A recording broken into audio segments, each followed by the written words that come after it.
welcome to the Lord Shank Stock Car Series for the 2026 season. We are here for the driver introductions. I would like to make one thing clear first. The photos are quite a lot blurry. My camera that I got isn't good at taking photos, but is quite good at taking videos. It just does not like stuff close up at all. So, without further ado, we will get into our teams and drivers for the 2026 season. We've cut them down quite a bit, but here we go. Our first team is up. So, we will now take a look at our first team. Our first team is the Cleveland City Diecast Racing Team. Our first car, which is the green and white one, that is Julius Sr. Next to him, with the blue number 16, that is Julius Jr. And next to him, that is Julian. And in last place for them, that is Demarius.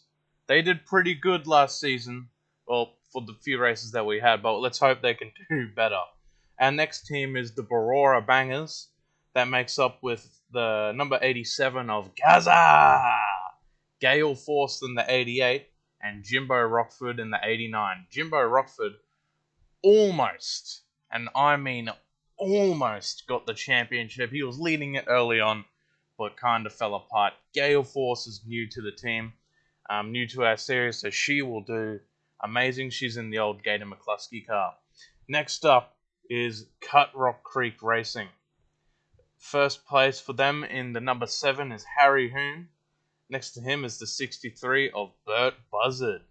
Both of them are some ADRC veterans, and they did pretty good in the Nitro series for HSL, especially Harry Hoon there. Bert Buzzard won the championship. So congratulations to him. So let's see if he can do anything good this season. Up next, I believe there's Po Boy Racing. For them in the number 81, that is Po Boy. In the number 72, that is Lucky Jackson. He wasn't so lucky in our last season. And in the number 1, the returning Gator McCluskey. He did pretty good. I think he got a little bit close to winning some races, but he kind of fell apart there. Now, some of our teams are out of order here because I've just had to jump up. I skipped Die Hard Diecast. Oh, speak of the Devils. Die Hard Diecast, that is Coffee Tart and Crazy Ruby. Coffee Tart in the 61 and Crazy Ruby in the 62. Both of them are brilliant drivers. Believe it or not, they're girls. Didn't know that, but I found it out through the Nitro series. Coffee Tart got second place in points. She's hoping to rebound against that and beat James Clayman's Mark Martin. So I hope they do pretty good, I guess. They better do good. I like them. Up next is Puffs Racing. In number 3, it's the namesake of the team. That is Puff. The number 62, that is Misty G. The 12 is Karate Joe. And in the 99, that is JJ Smooth. They're a rookie team. They're looking to make some moves. We hope they do good. I quite like them. Go Puff. Up next is the legendary, I believe that is Icon Racing. Yeah, it is Icon Racing. Sorry, I'm taking a look at this sheet here. In the number 6, that is Marky Mart. Almost won the NRG 600. Lost it at the last second. Next to him is Richard Petty in the number 43. Wendell Scott, who did good in season 1.5 is what I'm going to call that 2025 one. And next to him is JD McDuffie. Wendell Scott's coming in with a lot of good stuff behind him, so we hope he does quite well. Up next, that is Team Headstrong. In the number 1 car, that is Terry Silver.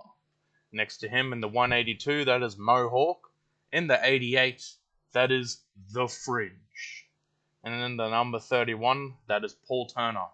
A lot of these drivers come in with a lot of unknowns, and we don't know much about them. But we'll see what happens with them. Up next is HSL Motorsports. In the number 99, that is Carl Recco. He's taken over the old Tyler Bloodfish ride. Next to him in the yellow 317, that is Chef Squid. In the number 99, T-Bird, that is Tyler Bloodfish, and in the number 1, that is Lord Raymond, repping the car that he was driving at the end of last season because he killed his other car. That car was supposed to go to HFA Motor Club, believe it or not. Up next is the Bodine Brothers Racing. In the number 7, that is Jeff Bodine. In the number 26, that is Brett Bodine. And you guessed it, the 35 is Todd Bodine. Yeah. Jeff Bodine is the only guy that did quite good last season. He got 3rd place at the end of everything, which was really, really good for him. And, you know, they hope to carry some of that success from last season over to us. Up next is Sigma Racing. It's owned by my good friend Victor. That is the driver for that team is Tom Tucker. This is very out of order, this list. I'm going off my memory now for some of these. My list on here on Word is completely different. But Sigma Racing is brand new. It was a car that was built by Cut Rocker, and we hope to see it do well. Oh my god, now we go all the way back up. Where are we now? We're at Good Stuff Motorsports. There we go. This list is correct. Here we go. We've got Tristan Racewelski in that number 68 Impala, the 26 of Ricardo Roberto, the 11 of Lewis M. Believe it or not, says his name on the car, and Jeff Johnson in the 248. I've been assured his car is a tank. Now we should be getting towards our list. Up next is the Catalina Wine Mixers. Your defending series champion Mark Martin in the number 6, still with his battle damage from one of Shane Miller's cars. Forget which one it was. Next to him is Terry Labonte, your Watkins Glen winner. John Andretti and Bill Elliott will round off the field there in the 43 and 94. Both of them have pretty lackluster seasons. Hopefully they'll be able to rebound it. That's all we got from them. Up next is what's left of Rush Racing. That is Eckhard Way and Greg Biffle. I cut back that team and only left Eckhard Way because I liked Eckhard Way. And obviously the 16 of Greg Biffle, as you do know, he has passed away in real life. It is very sad, but I've decided to keep his memory going by keeping him in the team. So we hope they do well, and rest in peace, Greg Biffle. It's very sad. Up next, that is Murphy Racing Enterprises. In the number 5, that is Derek Pitts. And in the 13, that is Lord Shank. And if you've seen the Nitro series, you will know that car. That's the car that my team ran. We've replaced that car, and we're basically going to give this one another run in the season. Basically, all my good cars are going to HSL series, and all my cars that are coming back are going to be fed back into my own team. Because they're either broken or whatever. Anyways, up next is 100 Proof Racing. That is James Clayman in the 51, Tony Clayman in the number 10 Tide Ride, and the original party man himself, Vinny Nightlife in the number 41. Decided to not keep him in that number 27. Vinny will probably be back in that car. Again, you never know, but this car that he's driving in was undoubtedly faster, so we hope he does well in that one. Oh my, what is this camera angle? Up next is Brock Beard Racing. These guys are still around. Dave Blaney is in the 22 Caterpillar Toyota. Next to him is Ward Burton in the number 22 MPNA America Pontiac. And Scott Wimmer in the number 23 Whelen Dodge. As you can tell, the camera is blurry. I'll probably try doing different camera angles to figure everything out. Up next is Ego for the HFA Motor Club. Ego is a bit of a fan favorite, from what I can tell. Some people quite like him. I quite like him. He's in that brand new modded car. I hope he does well. I think the last time I ever did anything with the series was I was testing Martinsville. I think he was probably one of the better cars that got around that track. A few cars decided to flip off the track because it was like a very steep drop, but Ego was one of the cars that did quite well. So that's good for him. Up next is Gravity Track GP. Agron is in that 4 all the way off to the right of your screen. Next to him is Tex Walker Jr. And next to them in the subway car, that's Wesley Squire. And in the end car there, that's Jimmy Sterling. These guys Probably they could have done a little bit better, but Agron's the car that could have done a bit better. But Tex Walker Jr., I believe, can do quite good in that car. So we'll see if he does anything. Up next is Storm Trooperson for the Hotbox Match Wheels Racing Team. I believe he won the last Lord Shank 500. Technically, that win still counts against his record. I've said the wins that happened in that last 2025 micro, whatever you would call it, do count. So his win does still count, which is still good for him. So he's our defending series winner. Up next, that is the Dookie Boys Racing. That is Skid Mark in the Chevy Impala, Skid Matt in the Dodge Charger, and their cousin Skeet in whatever car that is. It's not a good car. I thought about getting rid of Skeet, but nah, Skeet stays. They are one of the few teams that aren't owned by anyone that's still in this series. As you can tell, I've removed quite a lot of teams. Eesh. Up next, that is Wacky Bluff Raceway with Lewis Nips in the number 46 City Chevrolet, who won the Freedom 500 in the first season. Don't got much about him other than that win. He did do some pretty decent things here and there, but that win was just about all he got. So we hope he does well. My phone is going off. Anyways, after him is Matthew Harding in number 27 for WCDC Racing. Matthew Harding was one of our more higher placing stocks last season. He did pretty well. Still looking for our first win. I think he can still get it because this series hasn't been completely overrun by mods yet. Eventually, if it does take off at all, we probably will get run over, and then Matthew Harding, unfortunately, might not get those chances to win anymore. Anyways, up next is Wild Boar Racing, I believe. That is for the 30 of Bear Mackay. I want to get that team name right. It just is not. No, Rabid Shetland Racing, not Wild Boar. Sorry, Bear, but that's Bear Mackay's team. Our all-time wins leader. Still, he's tied technically, but he still is our all-time wins leader. And we hope he continues to get those wins. He's a very good car.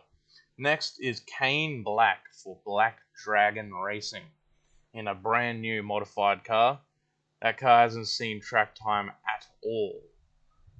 Well, it did see it in that micro season, but don't think he did that well just yet. I think he qualified for Lord Shank 500, but I think he wrecked out of it. A lot of cars crashed in that one. I remember that. A lot of barrel rolls and stuff. Oh, well. Up next, anyways, is Dave Marcus for Wild Mile Race Park. Dave Marcus also in a very good car. When that car was stock before it was modded, it was the fastest stock I have owned. That car would blitz everyone, and now it's even faster. It is probably one of the fastest cars that we have next to Terry Labonte's car, but it just does not have the luck like Terry Labonte to qualify. Up next is the number 40 of Pad for US 20/26 Raceway. Pad didn't do well at all last season, and I hope that Pad is able to do well. Really hope he is. A lot of potential. Again, some of these teams did not qualify well in their series, but these guys are teams that are owned by people, so they're staying for the foreseeable future. Next is Triple B for Cheap Thrills Racing. Triple B in another fast but heavy car. That car is extremely heavy. Very good car to have behind you pushing. Probably wouldn't be too well if your car was crashing and he came ramming into you. You probably would kill your car. Thank goodness Lord Raymond wasn't the person to get hit by him, because that would have definitely killed the car that he drove last season. Anyways, up next is the Blaze Thunderstruck. No lightning bolt sound effect. Don't have that sound effect anymore. Their junior team in the number 23. That is Stephen Flow. Next to him is his son Jeremy in the number 08 car. In the 00, that is Johnny Rotten. And in the 33, that is Fred Rivers. May Sam Rivers rest in peace. It's very sad. Next is Ragtag Jim for the Cliff, Arizona chapter. Totally not a cult. Ragtag Jim, also one of our best stocks. I'm pretty sure he was our highest placing stock last season. I have to go back and check the points on that one. But I think he was. It was either him or it was Randy Tooth Fairy Jr. It was either one of them. It was a battle between that. I know Matthew Harding wasn't the highest placed stock, but he was up there as well. So, good for him. Hope you can replicate that. Next is DT99 Race Team. In the number 66, that is Giles Hemme. And in the number 92, that is Nigel Carbonator. Both of them haven't had much success, but Giles Hemme at Rockingham almost won the race, almost snuck the win away from Coffee Tart. Just lost in the last corner there, but he almost won it. He was like right on his inside. Up next is Smooth Tones Racing. In the number 111 Buick Regal, that is Lady of Mist. Look out, boys, she's a man-eater. And up next in the 42 Dodge Marauder, that is Garrison Hart. Brand new team. They didn't qualify for a single race in those 2 races we did in 2025, but they're looking to make an impact now, and no better time to do it. Up next, it's McSporran Racing in the number 99. That is Bruce McSporran. Again, he didn't qualify at all. He's in a bit of an odd car. That back end is really low to the ground. Don't know how to fix it. His axle is like held on by nothing. Even glue doesn't hold it down. So we'll see how he goes. But he's the only other winged car in the series other than Ericsson Takayama. So we'll see what happens. Up next, that is Shane Miller Racing, Miller Motorsports. We will quickly go down. In the number 23, that is Shane Miller, the big flame Dodge Charger. Putting the mid back in midfielder. Next to him is the 4-car Jack Warren, who didn't really do anything last season, apart from his only notable moment being taking off the spoiler of Mark Martin's car. Mark Martin wasn't too happy about that, nor was his team owner. Up next is Rust Belt Racing. That is Cupcake in the number 21 Citgo Ford Thunderbird. I think that car only qualified for one race, being the Freedom 500. Or I think it also qualified for California. It's a bit of a slower car, I will admit that, but it's also quite heavy, just like Triple B, and it can be a good push car. So if it does qualify, you want that car behind you. Very good for it. Up next is McSplage Motorsports. In the 999, that is Gavin McSplage. In the number 33, that is Donald McSplage. And the father of Gavin, that is Ronald McSplage in the number 45. All of them have taken some wild hits so far. Gavin had recently ran in the Nitro Series over in the US. Did a horrible. He crashed so many times. He disappointed me, but he's back for another season with those guys. Up next is ER Ericsson Racing, and driving for them in the number 70, that is Ericsson Takayama, our only one of so far 2 Japanese drivers. I believe the only other one we have is Mr. Satow for SK Racing. Don't know what the SK stands for, but that's what he told me. But we got Ericsson Takayama for Ericsson Racing. He's a bit of an odd team. And next up, that is the best racing team. In brackets, Mexican Hot Sauce. The number 94 of Big Man Andy / Big Mac in the McDonald's, the actual red McDonald's car. Next to him in the gold car, that's Viking King 2005. Sticking car pile will be in the McDonald's at Night car. And in the Thunderbat, that is 999 Jazzy. Next is Dirtbag Racing. In the number 9, that is Lake Speed. Lake Speed hasn't qualified for a single race in that car yet, but we hope to see him qualify. I think that car's not too heavy. It's not a car you really want pushing you, but he's not as good as Triple B or Cupcake, but he's definitely not going to be a car that's going to lead laps. He's just going to be a car that rides around in the back if he does qualify. I'm sorry. Up next is Union Motorsports. This is a team that's well acquainted with each other. Two of our favorite drivers, Blaze Thunderstruck in the 88 GTX car. Don't know what car that is. And next to him in the 610, that is John. That's all his name is. Just John. John and Blaze, some of the best drivers ever created. Both of them are looking to make a comeback this season. And speaking of our Japanese drivers, up next in the number 39 for SK Racing, that is Mr. Satow in that Buick. I don't know if it's Buick Regal or Buick LeSabre. I think it's a LeSabre actually. Well, only a LeSabre. He's a car I built for him, but Mr. Satow is a very ominous man. He's a bit like Po' Boy Racing, very ominous. Up next is Myers Brothers Racing. In the number 68, that is Cody Myers. And then the 44 is Ezekiel Myers. Both of those drivers have made an impact last season, qualifying for the pole in their first race, only to wreck on it on the first lap. They've made some marks here and there, but we hope to see them more and hope they don't crash more than what they have. You get the point. Up next is Randy Tooth Barrett Jr. Now, I gotta find Randy's bloody team name. Randy was probably our highest placing stock. Not sure if he was or not. I cannot find his team name. I'll probably have to find that later on. But he is also our last car on our list. So that's nice. I just found out Randy's from JR's Racing. So that's a bit of post-editing me. But also, I hope you enjoyed the video. That is all of your drivers for the Lord Shank Stock Car Series 2026 so far as of now. We'll get to recording in a few weeks' time. I hope you enjoyed. Bye-bye.